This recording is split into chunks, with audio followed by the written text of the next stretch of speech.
What's up, everybody? It is Dankamyouknow, and I am back with another video.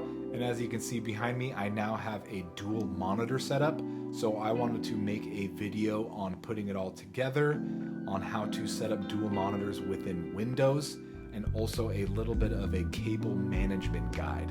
So without further ado, let's get into it.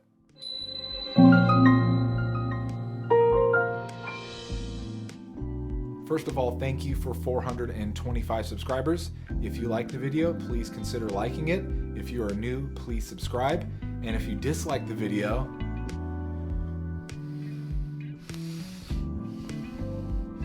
that's fine. Just please let me know what I could do better in future videos.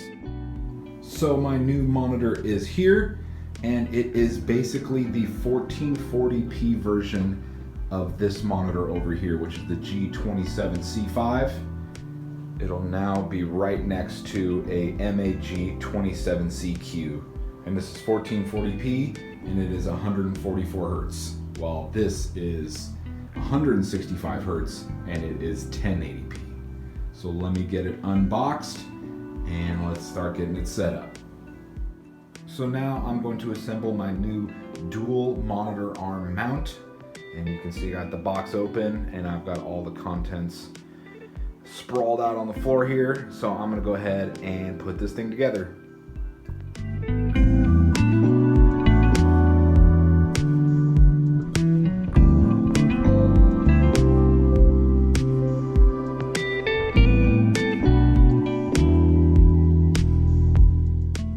So just an update, I've got both VESA mounts on. The plates for my new arms. There's the new monitor with the back plate, and this one's a little bit easier. My new monitor has quite a weird VESA mounting system, but it works. So those are hooked up, and right now the room is an absolute mess. Got the old monitor arm out, all my cables dangling down, and I've got the dual monitor arm up, and it looks good tension. And now I'm going to throw the monitors on, kind of see what I need to do as far as cables and getting this to look as nice as possible. But right now the room is a disaster, which is not doing my OCD well.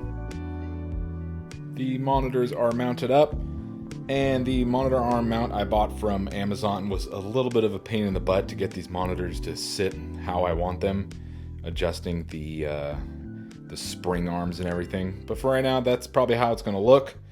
And now I've got to hook up all the cables, so let's go ahead and do that.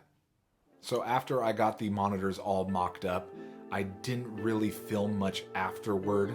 So let's just go ahead and get right into it, and let's see the before and after pictures of my setup.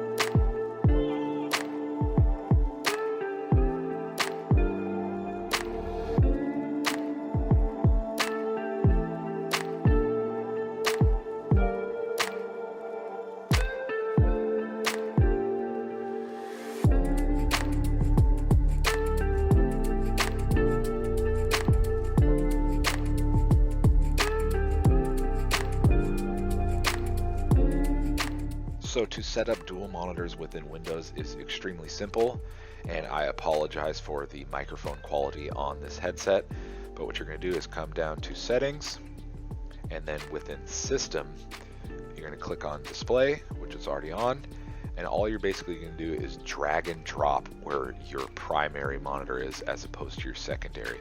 So if your primary monitor is on the left side, you just click this and then drag it and drop it on the left. But mine is on the right, so I'm going to bring it back, leave it there, and then if you need to, you can click identify and it'll show you which monitor is which, and then you just click apply and it will set it up.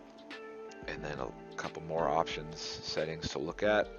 Make sure your display resolution is correct, and then under multiple displays you're just going to leave it on extend these displays.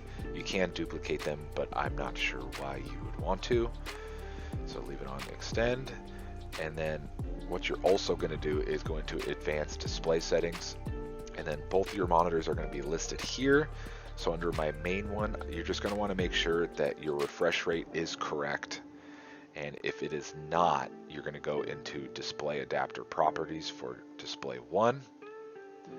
And under monitor, just select your correct refresh rate. Because once you hook up the monitor, it is going to be most likely on 60 Hertz. So click 144, apply, okay.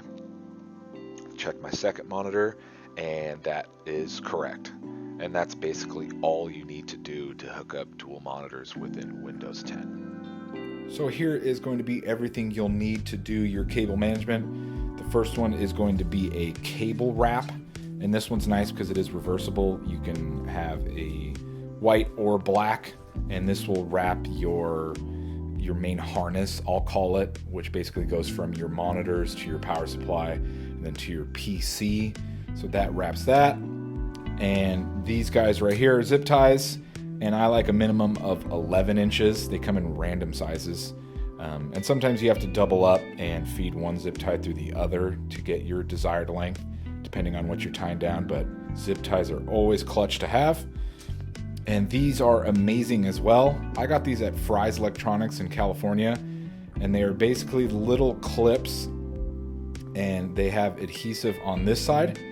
And when you tape them to anything, you can see these little arms come up, and you can feed cables right through them. So they are really nice to have to keep cables out of the way and hidden. So you're definitely going to need these.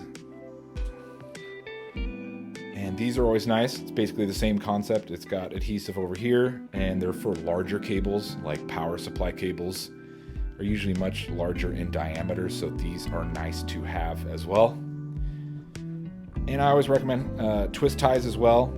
Easy to keep wires grouped together. I always save all my twist ties from all the products I own. Any cable I've gotten usually comes zip tied, twist tied, so I usually just save all these. And these are nice as well. Not necessary, but they're cable wraps. They're Velcro cable wraps, so you can group together large groups of wires together and tape these together. So yeah, I'd recommend a good amount of these. As you can see, I've got a whole bag of them. And then I do have a bag of just miscellaneous twist ties and adhesive and Velcro straps and all this random stuff. I always save all this stuff, so it's nice to have a bag like that. And you can see I even have 2 of the cable wraps. All right, so let's go ahead and move on.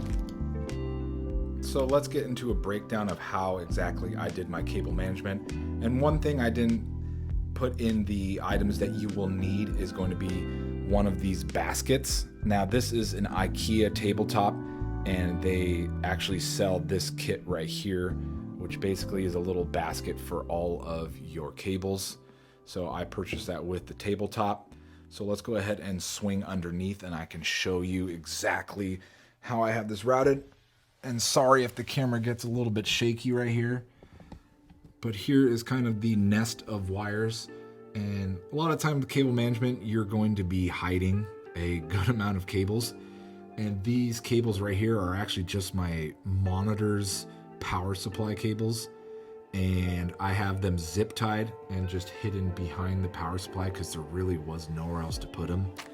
And those are coming down from these 2 power bricks right here. And so these 2 cables are basically this entire nest of cables.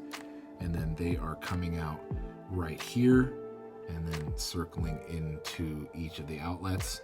And then for the power supply nest of cables, I've got a Velcro strap keeping these all bundled together. And then basically coming from the monitors into the main harness is going to be the 2 DisplayPort cables. That is it, because there's the power supply cables. Those are going to the power supply, and then the DisplayPort cables are going through the main harness. Then in the main harness is going to be your monitor cables. It could be HDMI or DisplayPort. And then it's going to be the computer's power supply. I've got my router, which is down here. That is being fed up through here and then through the harness and all the way through to the power outlet. And also my lamp over there, you can see it, that is also being fed through the harness. And I believe that's about it as far as what's in the harness. And how I keep the harness up and tidy like this is these clips that I mentioned earlier. I have these taped basically right behind here to the desk. And I have a zip tie being fed through each side. And they're basically going around the harness like this and through each of these tabs. Just very lightly, because obviously these do flex. So you could potentially pop those out by accident. But that's how I keep my main harness taped to the desk and kind of out of the way. So let's bring us back up again. And the one nice thing about dual monitor arm mounts, or actually any monitor arm mount, is they usually come with cable channels. So like I was saying, there's the power cable and the DisplayPort cable I use for my monitor. They are being fed through this channel on the monitor arm mount, and then also this channel right here, and then coming out the back. And you can see I have my monitor power bricks zip tied to the back of the mount. And actually when you're looking from the front, they are actually not visible. So when I'm sitting in place, that is basically all I can see. Now let's move to the back of the PC. And this is where it gets a little bit ugly, but it is functional. So I have all the cables coming out like I was talking about. My Ethernet cable is basically being tied to the back of this and then down to there. And then I also have my audio cable going to the back of the speaker. And you can see I used a ton of these clips to keep everything, not flopping around. And then, yeah, that is basically the setup for now. I think I got everything covered in here. And pretty soon I'm actually going to be adding a USB hub right here, because my webcam actually is not long enough. The cable's not long enough to reach the PC. So I'm going to have a USB hub down here so I can get all those items hooked up. So I'm very happy with how the setup turned out. It should help me be way more productive than I was before. I can have a game open on the right monitor, my primary, and then I can have Discord, OBS, whatever site I'm streaming to up on the left side, so I can keep an eye on the chat. And overall, it should just help me be way more productive than I was before. Well, I hope this video was informative, and I hope to see you guys in the next video, and I hope you guys have a great day.